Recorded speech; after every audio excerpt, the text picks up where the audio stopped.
டெல்லி அணிக்கு எதிரான போட்டியில் தமிழக வீரர் நடராஜன் 5 பந்துகளில் 4 விக்கெட்டுகளை வீழ்த்தி அசத்தியுள்ளார். டெல்லி அணிக்கு எதிரான போட்டியில் ஹைதராபாத் அணி 67 ரன்கள் வித்தியாசத்தில் அபார வெற்றியை பெற்றுள்ளது. இந்த போட்டியில் ஹைதராபாத் அணியின் பேட்டிங் வெற்றிக்கு முக்கிய காரணமாக அமைந்தாலும் தமிழக வீரர் நடராஜனின் பவுலிங்கும் வெற்றியில் முக்கிய பங்கு வகித்துள்ளது.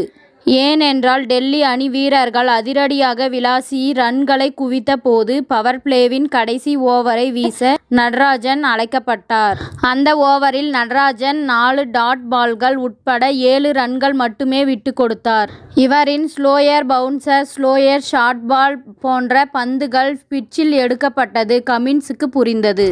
இதன்பின் வேகப்பந்து வீச்சாளர்கள் அனைவரின் பந்துகளிலும் வேகத்தை குறைக்குமாறு கமின்ஸ் அறிவுறுத்தினார்.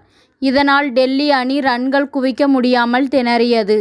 இருப்பினும் மற்ற பவுலர்களின் பவுலிங்கில் பொளந்து கட்டியதால் டெல்லி அணி 8 ஓவர்கள் முடிவிலேயே 131 ரன்களை குவித்தது. இப்படியே சென்றால் அடுத்த 12 ஓவர்களில் எளிதாக 137 ரன்களை எடுக்க முடியும் என்ற நிலை உருவாகியது.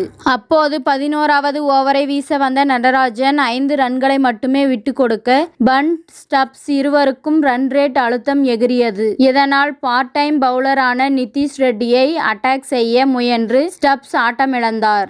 தொடர்ந்து நடராஜன் வீசிய 15வது ஓவரில் 7 ரன்களை மட்டுமே விட்டு கொடுத்த அவர் கடைசி பந்தில் யாக்கர் மூலமாக லலித் யாதவ் விக்கெட்டையும் வீழ்த்தினார். தொடர்ந்து 19வது ஓவரை வீச வந்த நடராஜன் முதல் பந்திலேயே அக்சர் பட்டேல் விக்கெட்டை வீழ்த்த ஹாட்ரிக் விக்கெட்டை எடுக்க வாய்ப்பு கிடைத்தது.